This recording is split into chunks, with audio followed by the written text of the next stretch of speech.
Today's shiur begins 16 lines from the top. You will notice on the line a shape resembling an inverted volcano or a trapezoid. We are in the middle of a discussion, as you can see, that this is marked off also as number 2.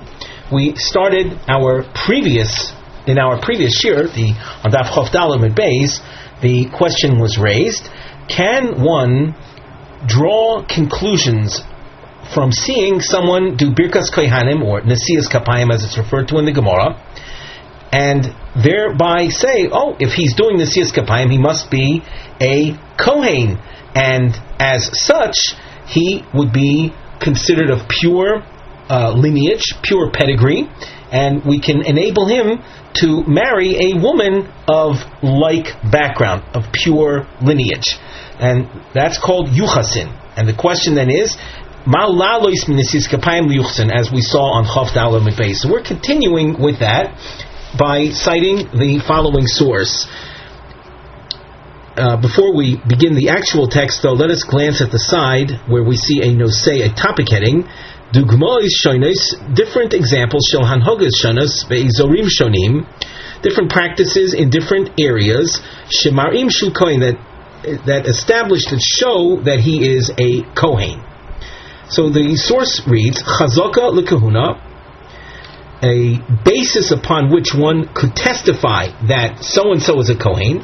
Nesias Kapayim beBavel, if one sees in Babylonia, in the exile, someone doing Birkas Kohanim.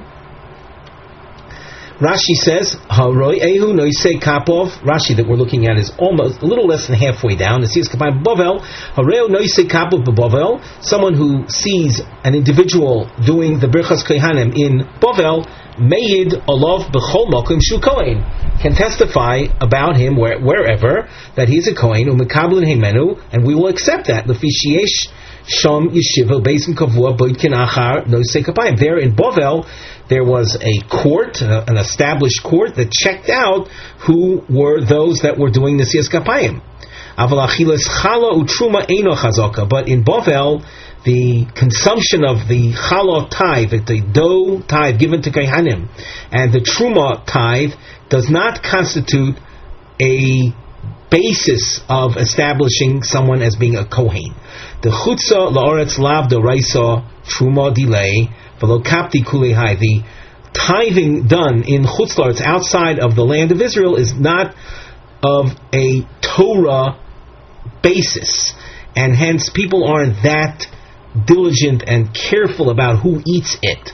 So if you see someone eating truma or challah is the dough tithe, in Bavel, you cannot testify that person is a kohen.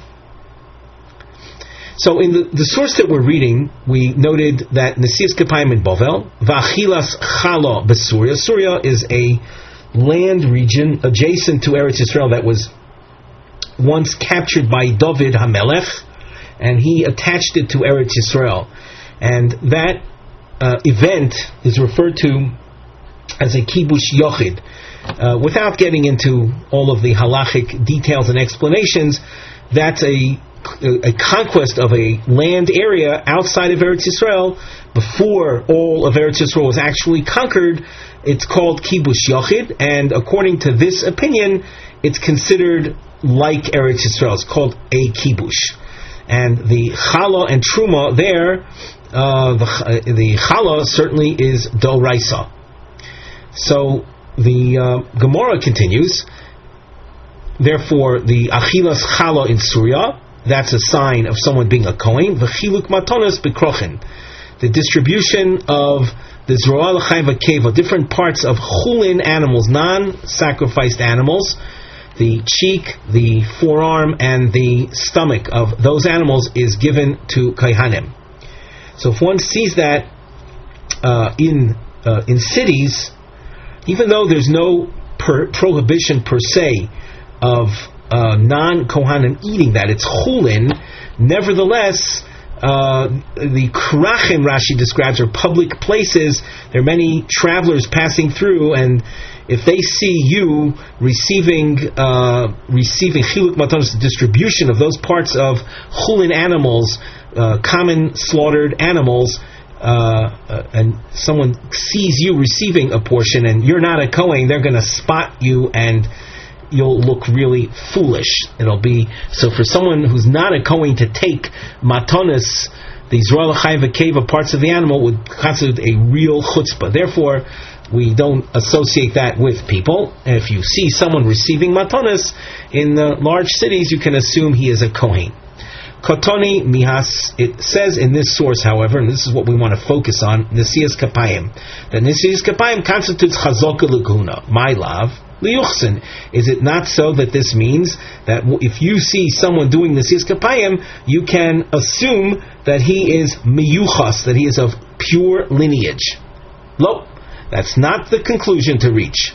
Rather, litruma. If you see someone doing Nesias Kapayim, that will tell you that you can give him truma. Rashi says, "Lo letruma roehu no say kapel b'Bavel." What's the source saying? If you see someone doing this kapayim in Bavel, Rashi goes on oechel chala dafke b'Surya, or you see someone in Surya eating chala, v'heyed olav Eretz Yisrael, and that information was stated in Israel concerning that party. We'll process that information and say, oh, you saw him doing Birkas Kohanim in Bavel, or you saw him eating Chal in Syria, therefore let us give him Truma. But we're not going to conclude purity of lineage. The Gemara asks, this source taught Nesias Kapayim together with the example of the eating of Chala. And here the Gemara is making an assumption, just like Achilas Chala is a sign of his being miyuchas, and the thinking here is that Achilas Chala, what are you going to say? That's for Truma purposes, but the Chala itself has the status of Truma. So you wouldn't use the Achilas Chala to draw a conclusion about something like itself. So it must be that this is a reasonable assumption for the time being, that just like Achilas Chala is evidence, is proof for Yuchasin, Af Nesias Kapayim, which is taught in the same source, Liyuchasin. It means you can draw a conclusion from seeing someone in Bavel doing Nesias Kapayim and establish him as having pure pedigree. Lo, not so. Achilas Chala Gufa Litruma. If you see someone eating challah in Surya, all that tells you is that he is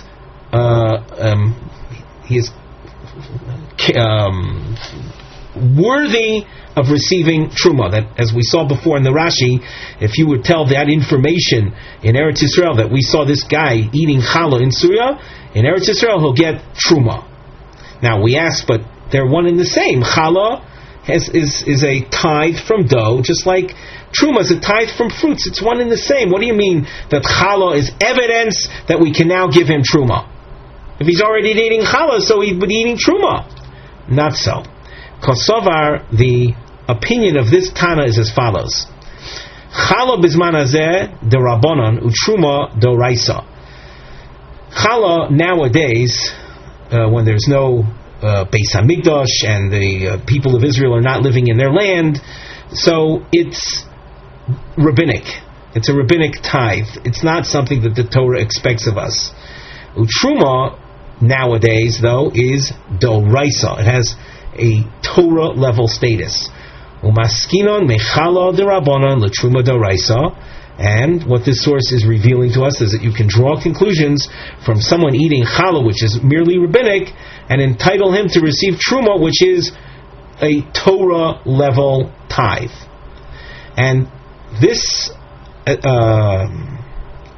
assumption, or this establishment of challah being bizman hazeh de Rabbanan and truma d'oraisa, this is in accordance with the following: Uchida'apichlu Rav Una brei Rav Yeshua the Rabbanan, as Rav Yeshua made the case to the Rabbanan after he switched something around.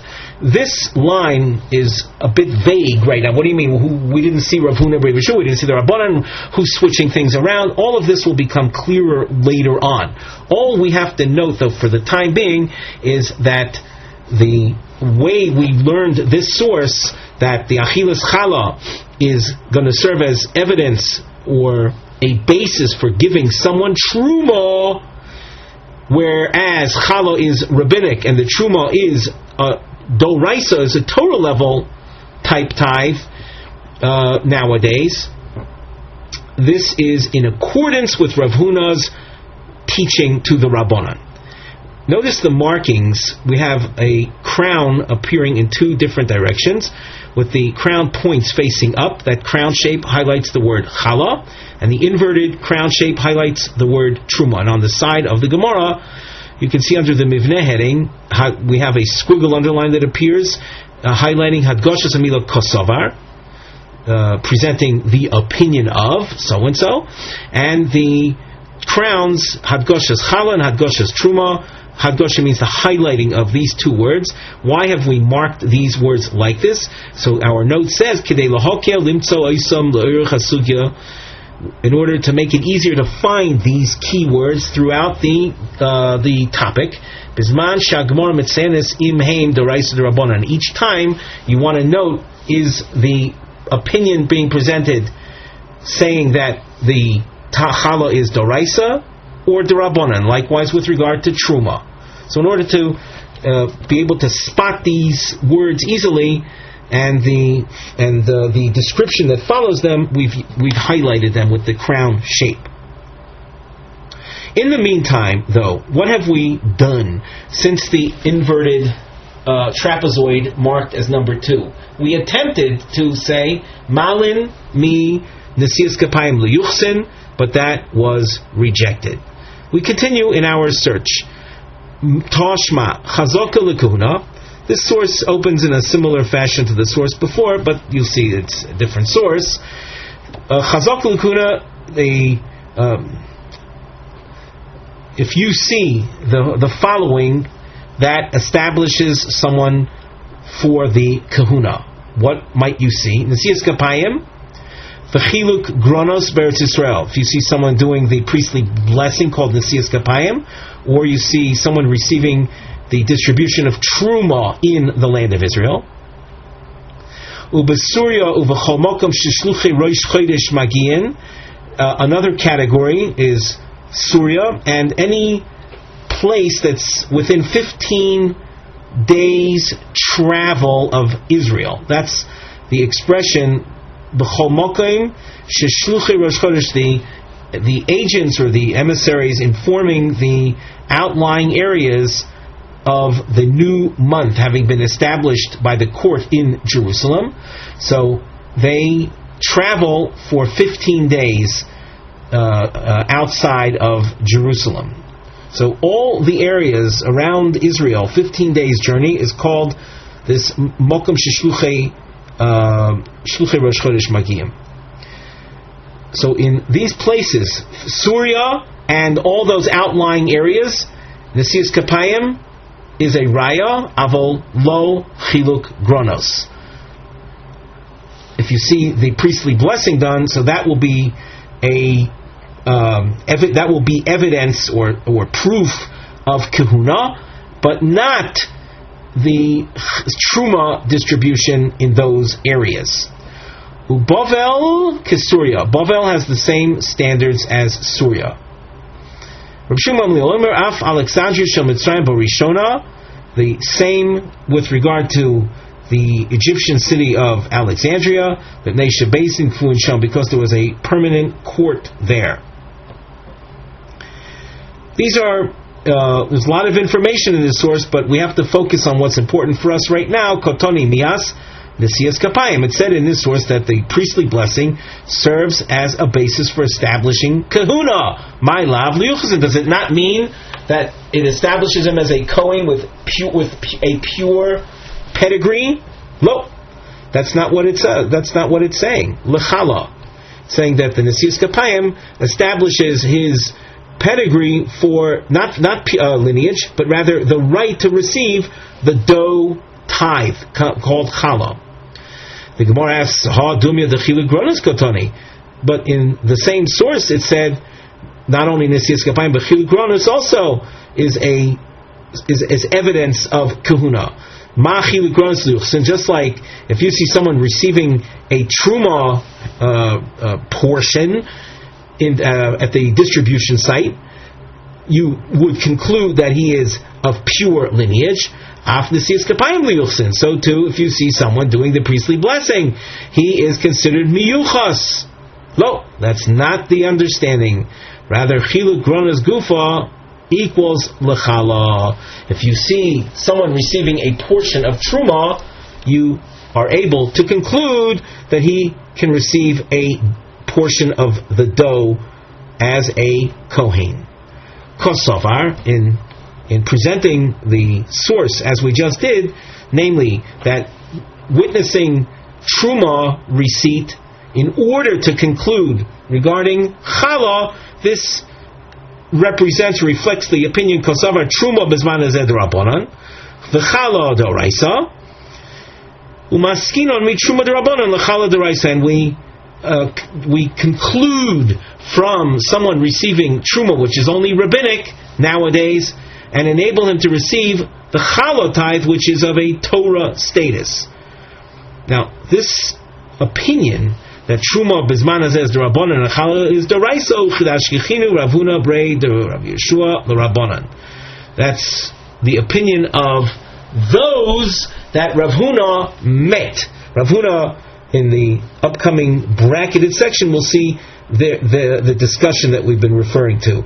But in that story, Rav Huna meets the Rabbanan, and they present their position that Truma Bezman Hazeh is d'Rabbanan and Challah is d'Oraisa, and then we'll meet up with Rav Huna's response to them. Rav Huna Rav Yeshua responds to them, and he flips things around. And that term, flips things around, is the term that we referred to earlier. You'll notice that we have stars to the side of the Gemara text. If you align the stars that we'll see soon with that which you saw above, you'll notice there it was pointed out by the Gemara that Challah Bezman Hazeh d'Rabbanan Truma d'Oraisa, in accordance with the way Rav Huna Rav Yeshua had responded to the Rabbanan. And now, as we go on in the Gemara, you see there's a bracketed section which takes us to the top line of Omid Beis, after which the bracketed section closes, and the Gemara will go back to the basic issue of can we conclude from Nesias Kapayim le'Yuchasin, and you'll see the fourth trapezoid shape there at the top line of Omid Beis. So that now that hopefully the structure of the Gemara is pretty clear, we're going to go back to finding out, finding a source for the issue of Ma'al La'alois mi Nesias Kapayim le'Yuchasin. But in the meantime, the Gemara goes over in the bracketed section the discussion between the Rabbanan and Rav Huna Rav Yeshua. The Omar, we're reading now the bracketed section. The Omar Rav Huna Rav Yeshua. Rav Huna tells us, Ashkechinu Rabbanan de Beirav, the Asvi Vukamri. I met the students of the yeshiva, that's Rabbanan de Beirav. They were seated and they were saying, Afil Lama de Omar Truma Bezman Hazeh de Rabbanan, Challah de Raisa. This is again the opinion of, we dot underline, notice the word Ashkachtinu. They, whereas Rav Huna Rav Yeshua found them. This is the opinion of those Rabbanon that and they're saying. You notice, by the way, we have a diamond here on the side under the Mivneh heading. Lavlit ma omru Rabbanon be'arav u'ma ono lahem Rav Huna Rav Yeshua. With the diamonds, we begin each one's point. So the Rabbanon point was the Kwamri. They said that even according to the opinion that Truma Bezman Hazeh is the Rabbanon, Challah is d'Oraisa. What's the basis for making that distinction? Sharei Shiva Shekibshu v'Sheva Shechuku, the total of 14 years. It's 7 and 7 years of conquest, 7 years of land division, before the Jewish people are considered fully ensconced in the land of Israel. The 7 years of conquest, and during those 7 years of conquest and 7 years of land distribution, the people of Israel, nischayvu b'chala, they were obligated to the chala tithe, the lo nischayvu b'truma, but they weren't yet chayav in truma or truma semaisris. So we see that even prior to the land conquest and land distribution, there was a chala obligation.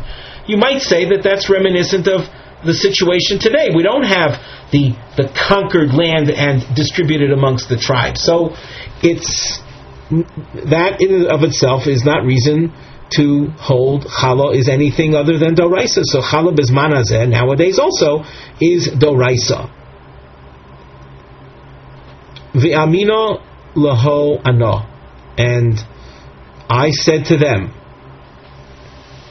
this is Rav Huna, Berger of Yeshua's response to them, Adarabba, the opposite. And here we have a star, as we mentioned earlier, to the immediate right hand side of the Gemara text, and this Adarabba means just the opposite. This is the basis of what we saw in the star above,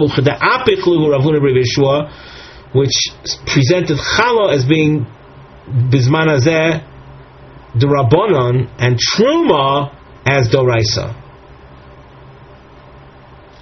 So we continue in the Gemara. V'amino lahu ana, we're at that second diamond, and I told them, says Rav Huna, Adarabba, to the contrary, afilu l'madoma truma bizman hazeh doraisa. Even according to the opinion, it says that truma nowadays is chayav on a Torah level. Chala d'Rabbanan, chala is a mere rabbinic requirement.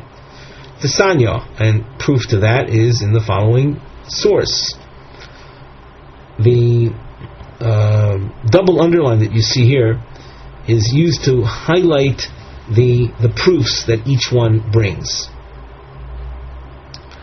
So we see here a pasuk, Bevoachem el haaretz.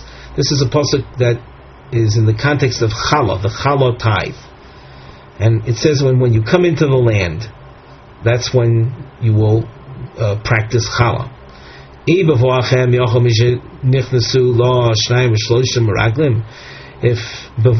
all it says when you come in, does that mean from the point that 2 or 3 spies came into the land? In the time of Moshe Rabbeinu, he sent 12 spies into the land. In the time of Joshua, so 2 spies were sent into the land. From the time those spies enter, that's it. That's their chayav. Tamalom bevoachem bevias kulchem omarti velo bevias miksaschem. Bevoachem means when you all enter the land, not when just part of you enter the land. So the chiyuv of chala is upon entrance to the land. V'chiaskinu Ezra, and we should, before we go on, the pasuk said bevoachem that when is the obligation? When bevias kulchem, when everyone comes in. V'chiaskinu Ezra, when Ezra brought back the exiled the Jews, we'll call them the returnees. We continue at the top of Omid Beis. Lav kulhu soluk, not all of them came.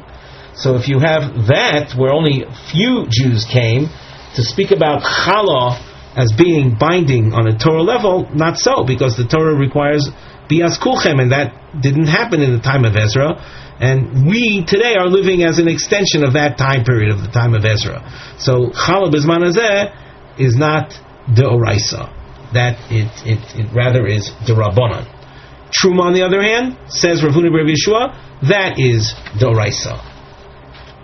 And therefore, according to Rav Huna Berger Yeshua, the source above where we had the number 3 that speaks about Nesias Kapayim and Chiluk Gronos, we need the Chiluk Gronos, that is, we need the Nesias Kapayim to serve as proof, not for Yuchasin, but rather for Chala. And the Chala itself, we asked, isn't that one and the same as Chiluk Gronos? So we pointed out that the Chiluk Gronos itself is a proof for Chala. And you'll ask, but what they're one and the same. What do I need chiluk gronos to be a source to prove that he should receive challah?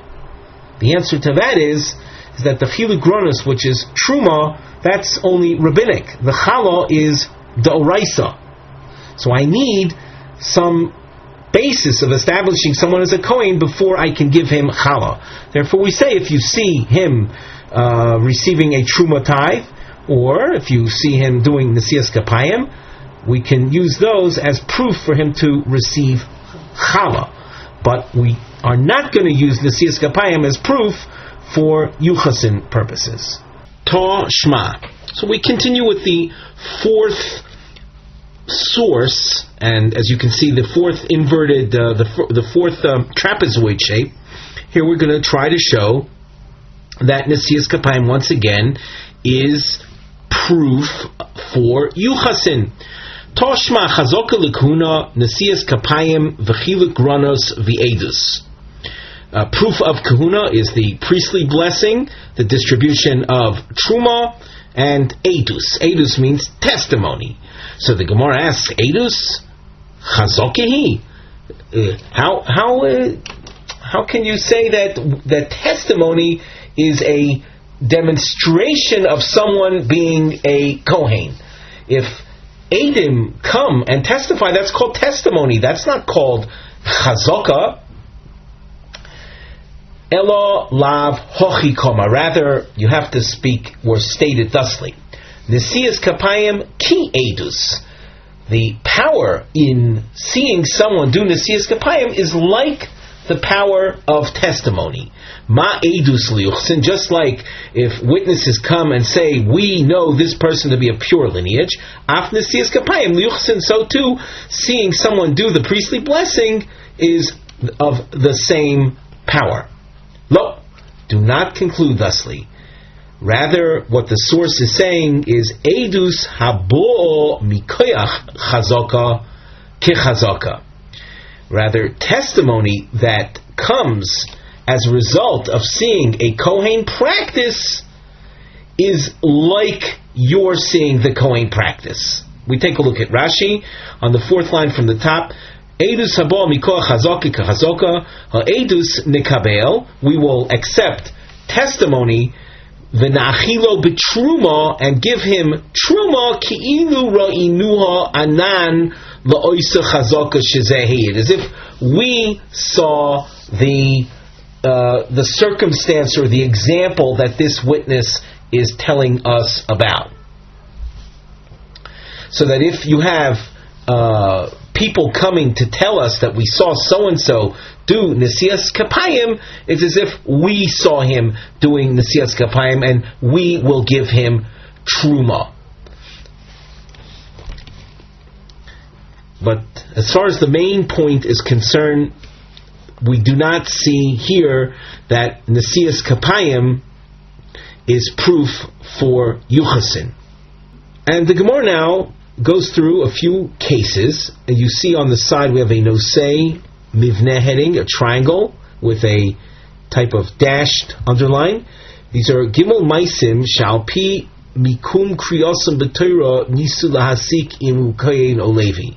3 stories involving kriyas Torah, and someone was called to the Torah, and depending on the position, which aliyah Torah, which honor he got in being called to the Torah, we are going to establish whether he's a Kohen or a Levi. Kihahu de'osa l'kamei de Rabbi Ami Omar lei muchsakani bozeh shu kohen. It's a case of someone coming to Rabbi Ami, and he said, I know that so-and-so is a Kohen. Omar lei marois. So Rabbi Ami asked, what did you see that leads you to that conclusion? Omar lei shekoro rishon beveis hakneset. He was the first one to get an aliyah to the Torah. He was the first one to read from the Torah. Question: Becheskas shu kohen or becheskas shu gadol? You're saying he was the first to receive the honor of reading from the Torah on a Torah reading day. Is that because he was a Kohen or because he was the leading sage of the time? The Gemara mentions that the Gadol Hador could receive the first aliyah to the Torah. So that the fact that you saw someone receive the first aliyah to the Torah, how do you know that he's a Kohen? Answer, Shekora Achrav Levi. Because the second reader from the Torah was a Levi. Only if the first one was a Kohen would the Levi be in the second position. Well, with that information, Velu Ravav Ami Lakuna Piv. Based on this information, so Rav Ami enabled the subject to be considered a Kohen.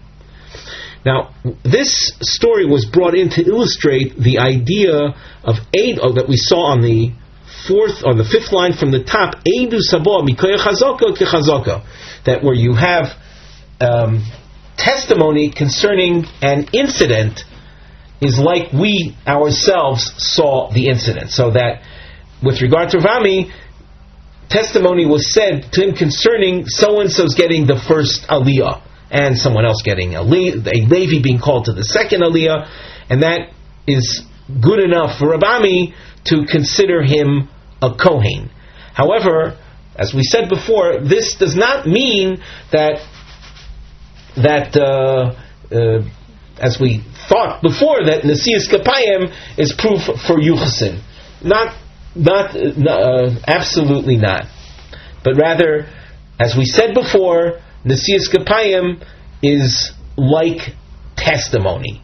And what that meant is that just like testimony about some Kohen type action can lead you to conclude he's a Kohen, so too Nesias Kapayim can lead you to consider him a Kohen with certain Kohen rights, like we saw, giving him Truma, but not sufficient for considering him of pure lineage.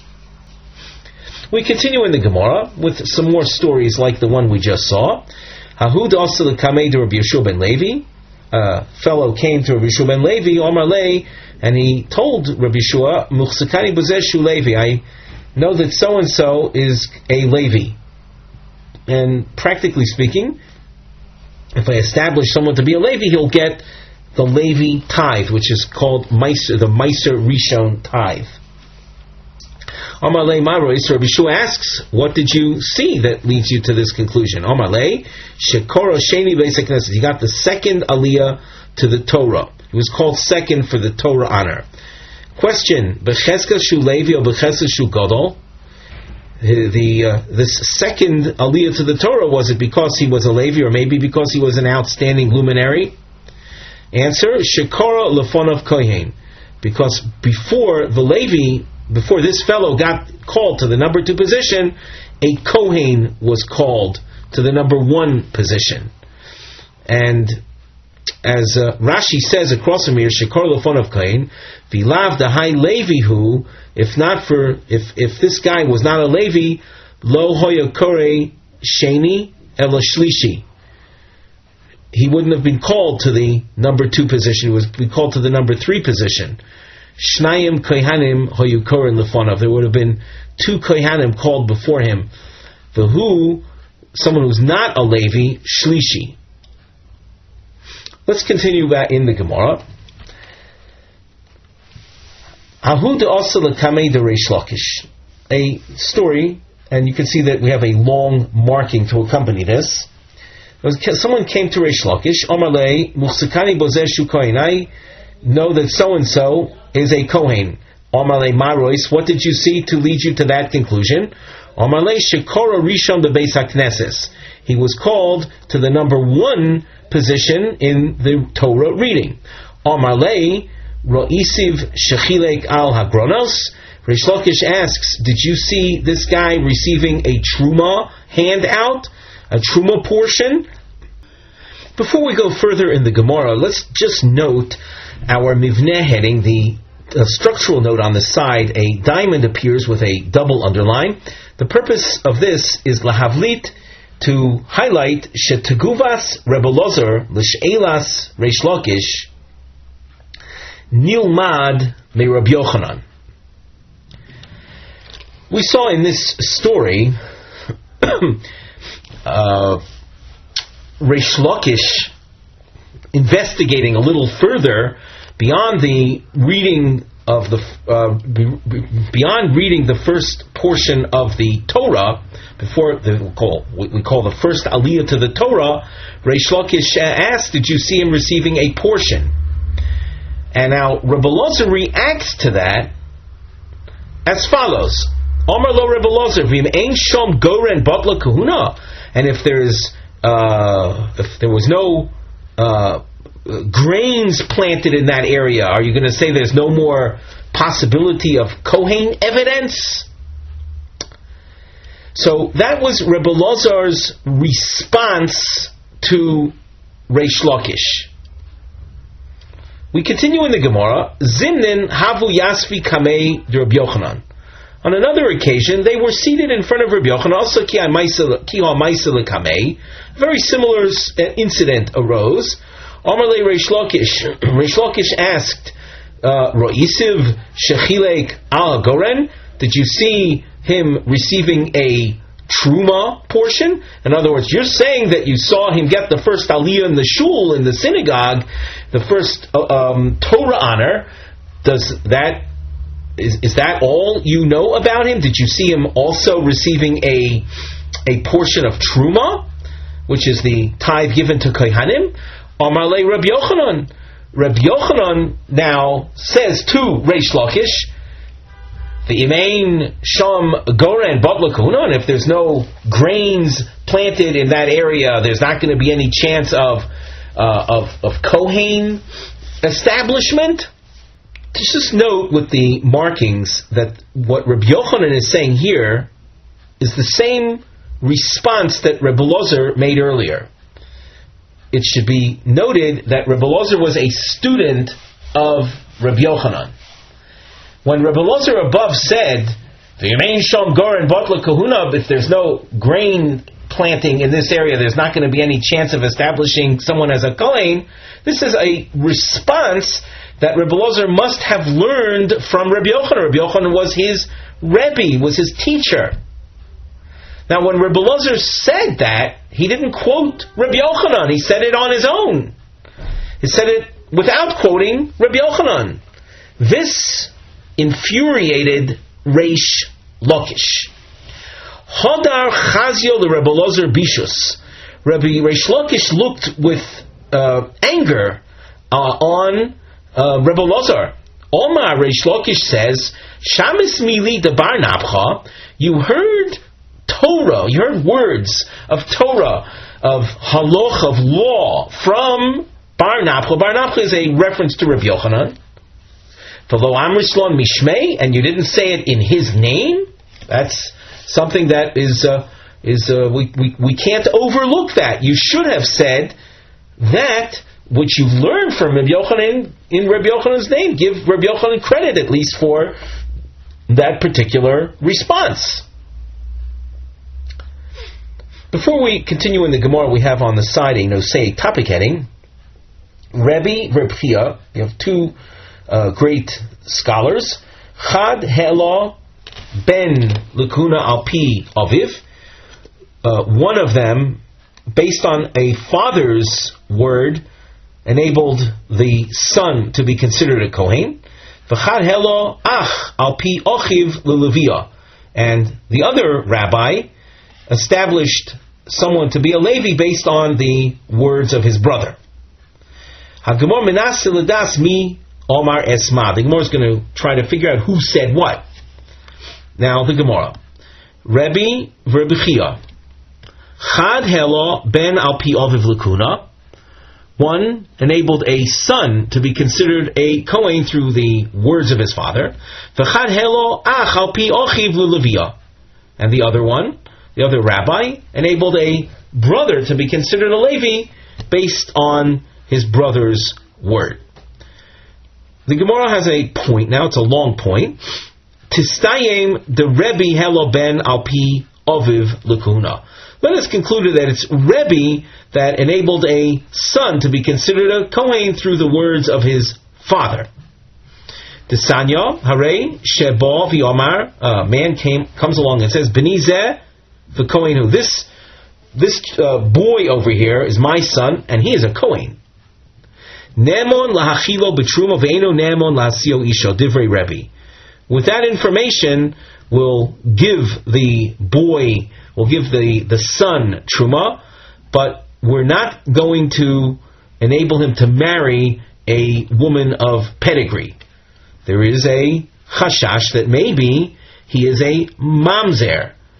In other words, if this father had fathered this child by having intimacy with a forbidden type relative, so the child is an illegitimate child, he'll be considered a Kohen with regard to receiving a truma tithe, but not be eligible to marry a woman of pure lineage.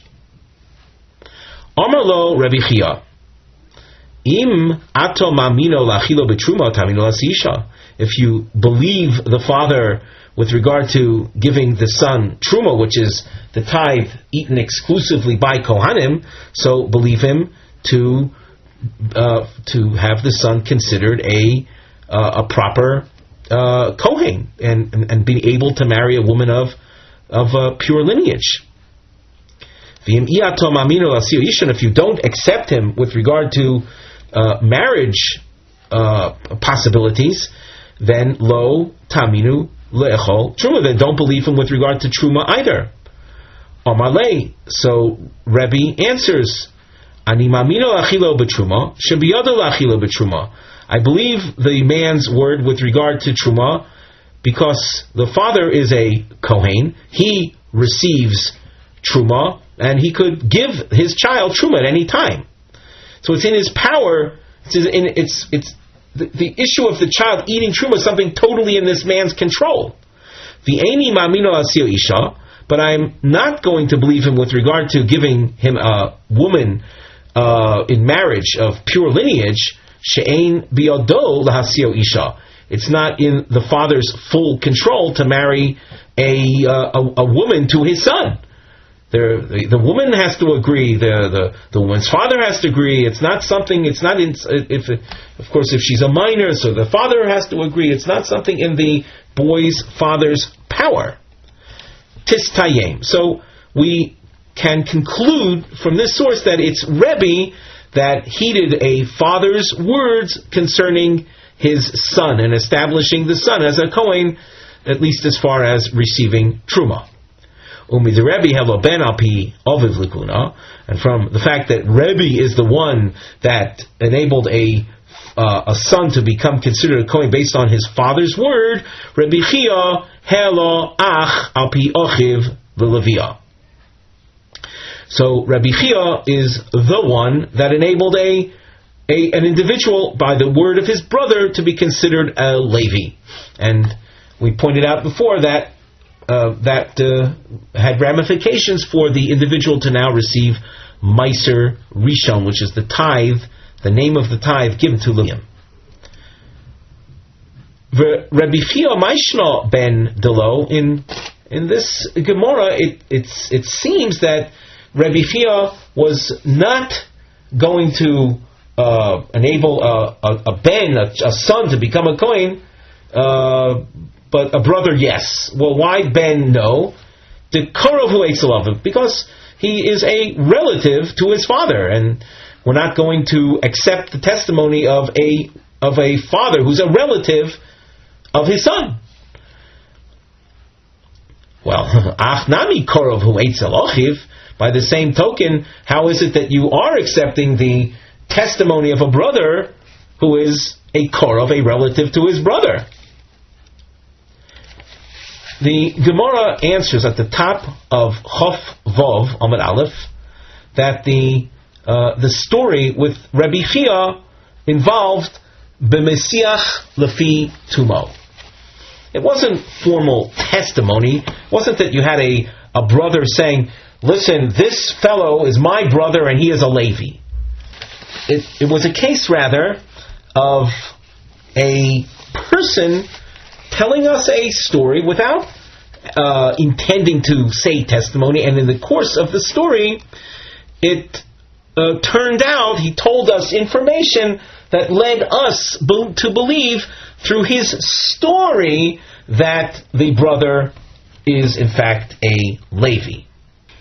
And now you can see in the Gemara a long point on the side under the nosei, the topic heading Maisa. We have a story Shebo Royim Demalim Likuna Alpi Mesiach Lefi Tumo, that this type of information that's gleaned from listening to someone tell a story, from someone who speaks Lefi Tumo, is a type of speech where the speaker is not intending to tell us information in a direct fashion, but rather through some story or incident that he happens to tell us, we conclude the necessary information.